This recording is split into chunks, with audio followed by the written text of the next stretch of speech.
নমস্কাৰ সকলোকে স্বাগতম জনাইছোঁ এছএম ষ্টুডিঅ' ইউটিউব চেনেলটোলৈ। আজি আমি আলোচনা কৰিম বায়'লজি কুৱেশ্যন পেপাৰখন। HS first year question paper হয়, 2024 দিয়া আছে ইয়াত। বায়'লজি কুৱেশ্যন পেপাৰ ফুল মাৰ্কছ থাকিব 70 আৰু প্ৰেক্টিকেল মাৰ্কটো জানাই 30 মাৰ্কছ। ইয়াৰ ভিতৰত পাছ মাৰ্ক হ'ব আমাৰ 21। তো ইয়াত দিয়া আছে কি allotment of marks part 1 botany দি আছে। এইফালে দি আছে 1 মাৰ্কৰ 5টা কুৱেশ্যন থাকিব, 2 মাৰ্কৰ 5টা কুৱেশ্যন থাকিব, 3 মাৰ্কত 2টা কুৱেশ্যন থাকিব আৰু 4 মাৰ্কৰ এটা কুৱেশ্যন থাকিব, 2 মাৰ্কত 3টা কুৱেশ্যন থাকিব, আকৌ 2 মাৰ্কত 2টা কুৱেশ্যন থাকিব, টোটাল হ'ল 35। আৰু জুলজি পাৰ্ট 2 দি আছে ইয়াত। পাৰ্ট 2 জুলজি দি আছে 1 মাৰ্কৰ 5টা কুৱেশ্যন, 1 মাৰ্কত 4টা কুৱেশ্যন, 2 মাৰ্কত 2টা কুৱেশ্যন, 2 মাৰ্কত 3টা কুৱেশ্যন, 3 মাৰ্কত 2টা কুৱেশ্যন, 5 মাৰ্কত 2টা কুৱেশ্যন, টোটাল হ'ল আমাৰ 35। আৰু জুলজি আৰু বটানী 35 70 হ'ল। ইয়াৰ ভিতৰত পাছ মাৰ্ক হৈছে 21। তো এতিয়া আমি কুৱেশ্যনবোৰ আলোচনা কৰিম। প্ৰথমত কি দি আছে, তলত দিয়ে পৰা চমুকৈ উত্তৰ দিয়া। এই নম্বৰ কুৱেশ্যন কি দিছে, প্ৰজাতিৰ সংজ্ঞা দিয়া।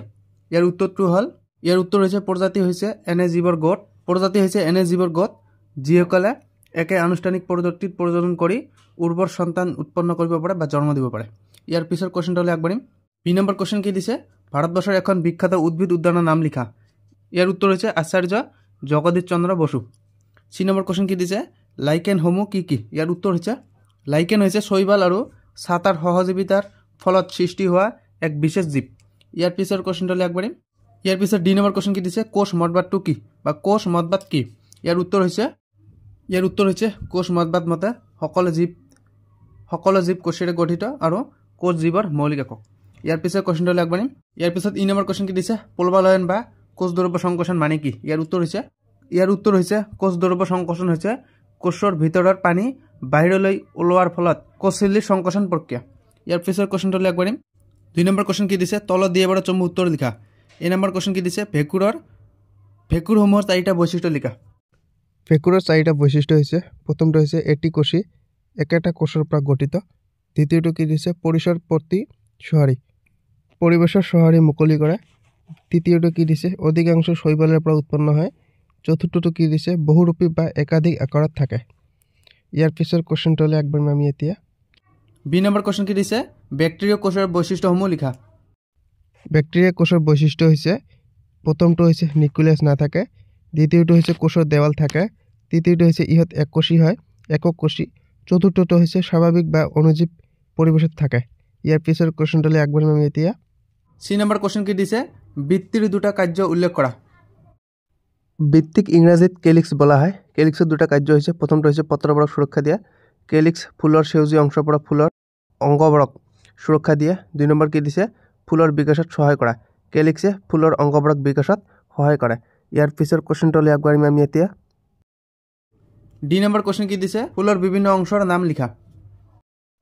ফুলৰ বিভিন্ন অংশৰ নাম তলত দিয়া আছে। প্ৰথমটো হৈছে কেলিক্স, সেউজীয়া অংশ সুৰক্ষা কৰা।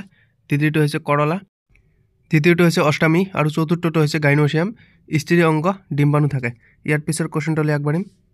ই নম্বৰ কুৱেশ্যন কি দিছে, অনুপোষক দ্ৰব্য মানে কি।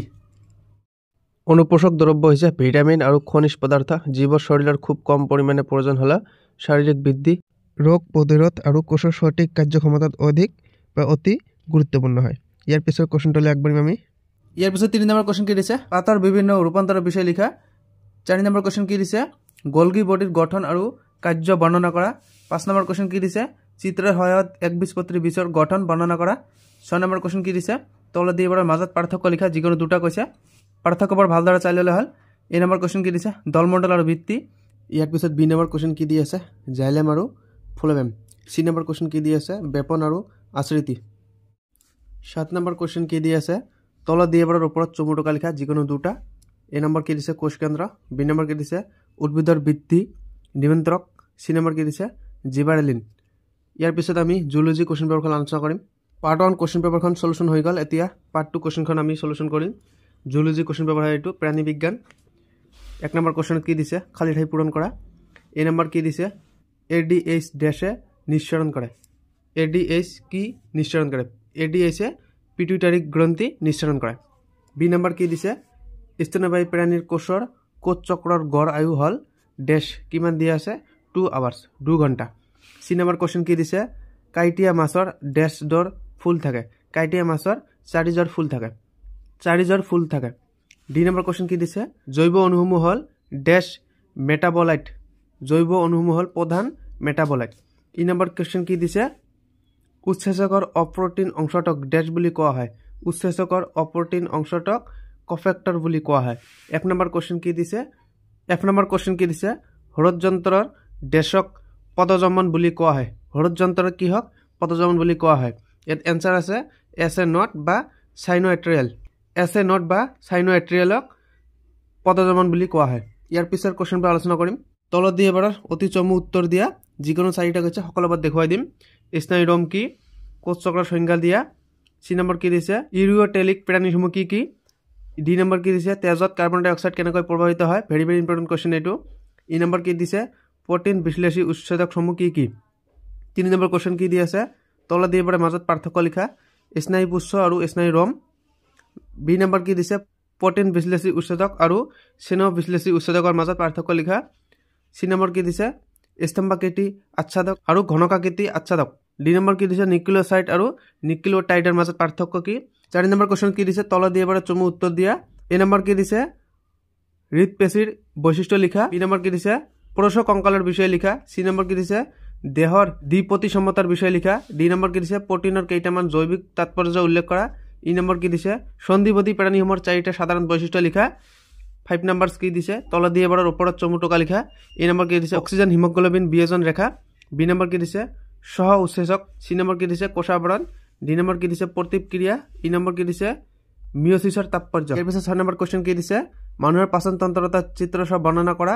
ইয়াত অৰ দি আছে বা কি দিছে উৎসেচকৰ ক্ৰিয়াক প্ৰভাৱান্বিত কৰা কাৰকসমূহ বৰ্ণনা কৰা। 7 নম্বৰ কি দিছে ৰেচম কি বৃক্ক নলিকাৰ কাৰ্যসমূহ বৰ্ণনা কৰা। ইয়াতো অৰ দিছে। এইটো কোৱেশ্চন কি আছে ৰাসায়নিক সম্বন্ধই কি পিটুইটাৰী গ্ৰন্থিয়ে নিঃসৰণ কৰা হৰম'নসমূহ কি কি। আজিৰ ভিডিঅ' এইখিনিয়ে। যদি ভিডিঅ'টো ভাল লাগে তেনেহ'লে লাইক কৰিব কমেণ্ট কৰিব আৰু চেনেলটো ছাবস্ক্ৰাইব কৰিবলৈ নাপাহৰিব।